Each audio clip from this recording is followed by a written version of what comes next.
السلام عليكم ورحمة الله وبركاته.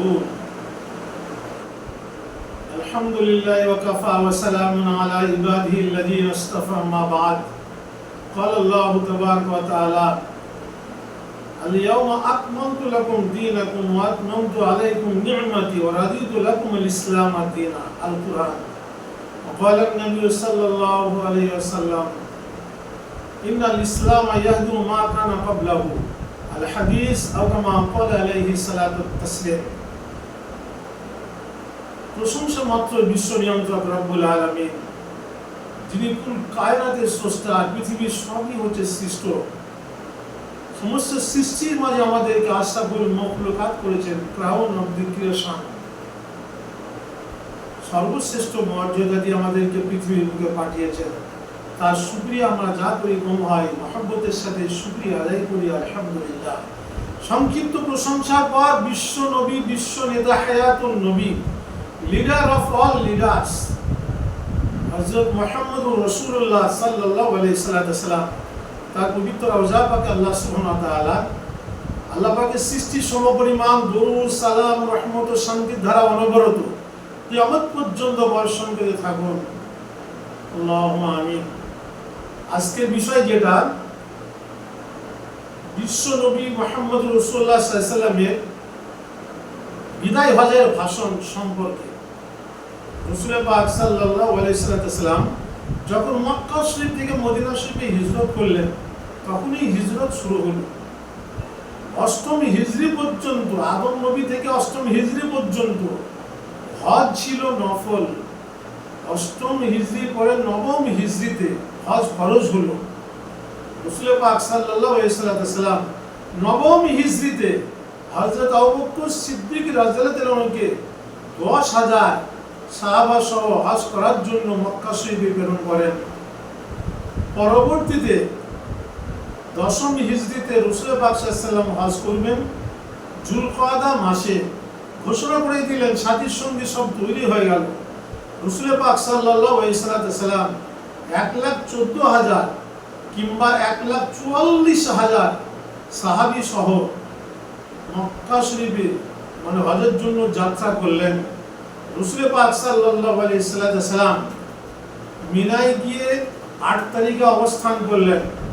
8 তারিখে জোহর থেকে নিয়ে 9 তারিখে মানে ফজর পর্যন্ত 5 ওয়াক্ত নামাজ পড়া ওখানে যে সুন্নত। রাসূল পাক সাল্লাল্লাহু আলাইহি সাল্লাম এবার ওখানে অবস্থান করলেন। করার পর এবার ওইখান থেকে হাত্তা আতা আরাফা, রাসূল পাক সাল্লাল্লাহু আলাইহি সাল্লাম যে উটনি চেপেছিলেন, সেই উটনিটির নাম হচ্ছে কসওয়া। তাতে চেপে মানে চেপে রাসূল পাক সাল্লাল্লাহু আরাফার দিকে রওনা হলেন সাথীর সঙ্গে সকলকে নিয়ে। রাসূল পাক সাল্লাল্লাহু আরাফাতের ময়দানে পৌঁছে গেলেন। যখন সেখানে পৌঁছে গেলেন, যাওয়ার পর আরাফাতকে সামনে রেখে জাবালে রহমত পিছনে রেখে, জাবালে রহমতকে পিছনে রেখে রাসূল পাক সাল্লাল্লাহু আলাইহি সাল্লাম কসওয়া উটনির উপর চেপে এক মর্মস্পর্শী ঐতিহাসিক ভাষণ দিলেন, যে ভাষণ বিদায় হজের ঐতিহাসিক ভাষণ বলে পরিচিত। রাসূল পাক সাল্লাল্লাহু আলাইহি সাল্লাম সেখানে বললেন, আইয়ুহান নাস আলা ইন্না রাব্বাকুম ওয়াহিদান ওয়া ইন্না আবাকুম ওয়াহিদান লা ফাযলা লি আরাবিন আলা আজামিন ওয়ালা লি আহমারা আলা আসওয়াদা ওয়ালা লি আসওয়াদা আলা আহমারা ইল্লা বিত্তাকওয়া আও কামা ক্বালা আলাইহি সালাতু তাসলিম। সারা পৃথিবীর সমস্ত মানব জাতিকে ডেকে, অনাগত মানুষদেরকে ডেকে বললেন এরকম ভাবে, হে বিশ্বের মানব মণ্ডলী, হে বিশ্বের মানবতা, তোমরা শুনে নাও, তোমাদের রব, তোমাদের প্রভু একজন, তোমাদের পিতা একজন, আদম আলাইহিস সালাম থেকে নিয়ে তিনি হলেন সকলের পিতা, তারই যুরিয়াত, সন্তান সন্ততি সব আদম সন্তান। এ কথা বললেন। আর বললেন, দেখো কোন আরবি অনারবের প্রতি কোনো মানে মর্যাদা কিছু নেই, ফর্সা কোনো কালের উপরে কোনো মর্যাদা নেই, তবে মর্যাদা রয়েছে মানুষের মাপকাঠি, মর্যাদার মাপকাঠি রয়েছে যে ধর্মভীরু, সব থেকে বেশি তাকওয়াপূর্ণ মানুষ, তারই মর্যাদা আল্লাহ পাকের দরবারে রয়েছে। রাসূল পাক সাল্লাল্লাহু আলাইহি সাল্লাম আর বললেন, ইন্না দিমাআকুম ওয়া আমওয়ালাকুম আলাইকুম হারামুন কাহুরমাতি আলাইকুম ফি শারিকুম হাযা ফি বালাদিকুম হাযা ইয়াওমা তালকাউনা রাব্বাকুম। রাসূল পাক সাল্লাল্লাহু আলাইহি সাল্লাম বললেন যে তোমাদের যে রক্ত, তোমাদের ধন সম্পদ হারাম করা হলো, তার মানে একজনের রক্ত আরেকের জন্য হারাম মানে হালাল পবিত্র করা হলো। এটা মানে যেমন হারাম নিষিদ্ধ ঘোষণা করা হলো যে আজ যে মানুষ রক্ত নিয়ে যে গুলি খেলছে, খুন খারাপি করছে, এই রক্তকে নিষিদ্ধ করা হলো, খুন খারাপি চলবে না। একে অপরের ধন সম্পদ মাল যে লুটতরাজ করছে, মেনে নিচ্ছে, এই তো করা যাবে না। একে অপরের মাল হচ্ছে পবিত্র। আর বললেন, দেখো আলা কুল্লু শাইইন মিন আমরিল জাহিলিয়াতি তাহতা কদমাইয়া মাওজুআন, জাহিলি যুগে যত রকম কুসংস্কার, যত রকম অশ্লীলতা সব আমার পদপিষ্ট করে আজকে আমি শেষ করে দিলাম, পদপিষ্ট করে দিলাম।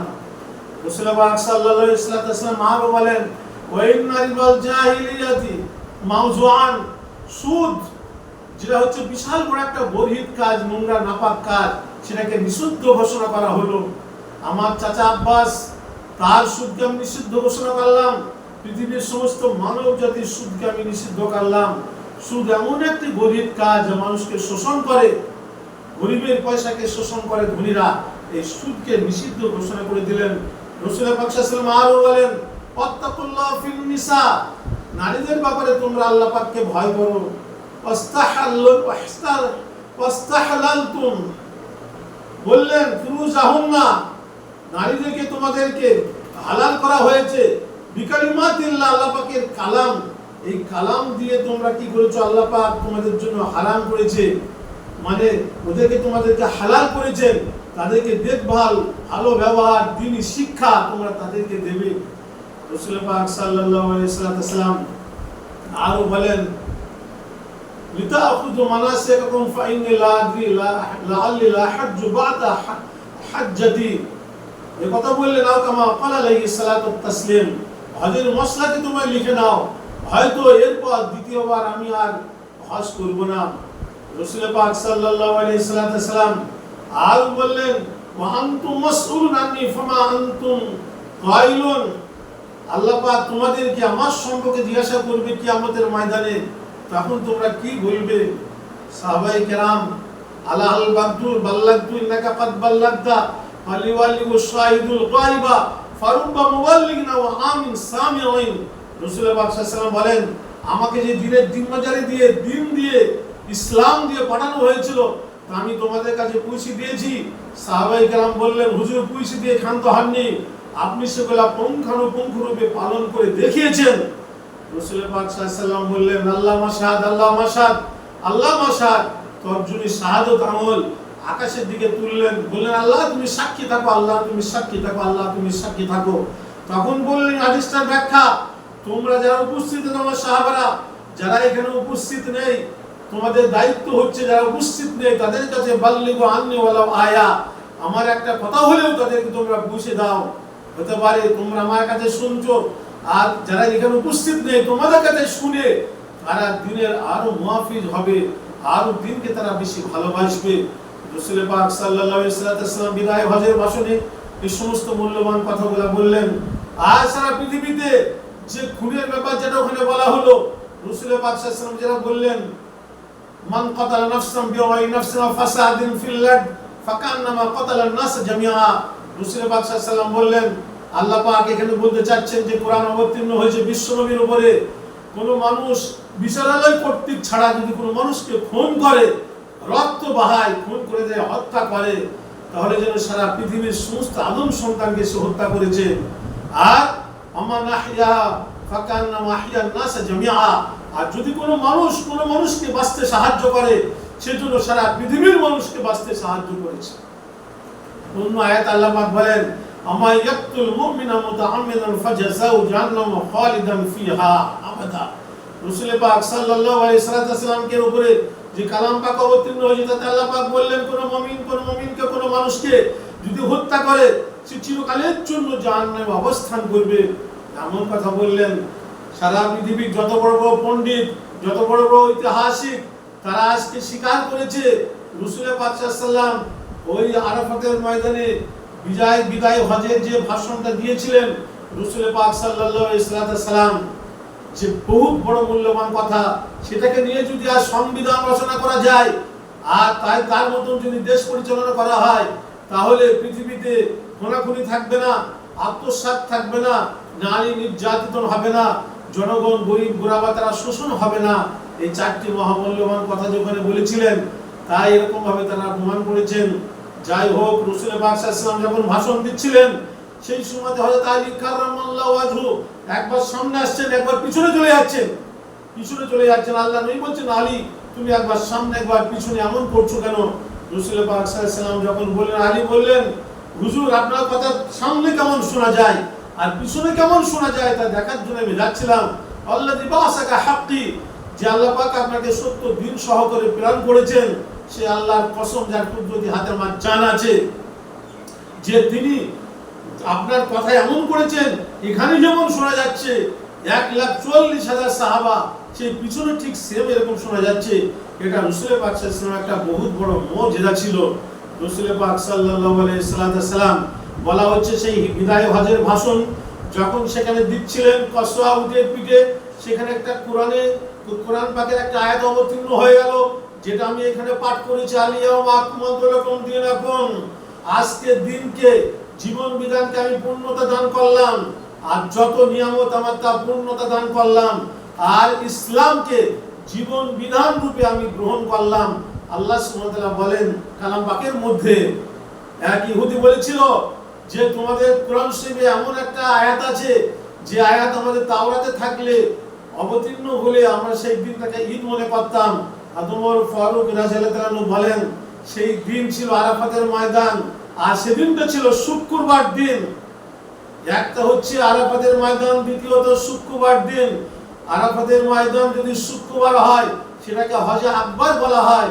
এই আরাফাতের ময়দান হজে আকবার যদি কেউ করে 70টি মকবুল হজ করার সওয়াব তার আমলনামায় লেখা হবে। সুবহানাল্লাহি ওয়া বিহামদিহি। তো বলা হচ্ছে ওমর রাদিয়াল্লাহু বলেন সেই ইহুদিকে, তোমরা বলছো আমরা ঈদের দিন মনে করতাম, আমরা তো সেই দিনটাকে দুটো ঈদ বানিয়েছি, এক তো আরাফাতের দিন, দ্বিতীয়ত শুক্রবারের দিন। আর এই আয়াত যখন অবতীর্ণ হয়েছিল, এই আয়াতের ভারে কসওয়া উট সে আর থাকতে পারেনি, সে বসে পড়েছিল। রাসূল পাক সাল্লাল্লাহু আলাইহি ওয়াসাল্লাম এরকম ভাবে বিদায় হজের ভাষণ দিয়েছিলেন। আল্লাহ পাক আমাদের সারা পৃথিবীর মানব জাতিকে রাসূল পাক সাল্লাল্লাহু আলাইহি ওয়াসাল্লামের এই বিদায় হজের যে মর্মস্পর্শী হৃদয় বিদারক যে এক ঐতিহাসিক ভাষণ দিলেন, তা আমাদের জীবনে ফিট করে আদর্শ মানুষ হয়ে আল্লাহ পাককে মেনে এই ইসলাম ধর্মটা যেটা, এটাকে জীবন বিধান রূপে গ্রহণ করে রাসূল পাক সাল্লাল্লাহু আলাইহি ওয়াসাল্লামকে যে ধর্মীয় একটা নেতা, ওনাকে যে একটা নেতা মনে করে, উনি যে একটা আমাদের জন্য যে রাষ্ট্রনায়ক, উনি যে দ্বীন ইসলামকে কায়েম করেছেন, তা আমাদের জীবনে প্রতিষ্ঠিত করার তৌফিক দান করুন। পড়ি আল্লাহুম্মা আমিন। ওয়া আখিরু দাওয়ানা আলহামদুলিল্লাহি রাব্বিল আলামিন।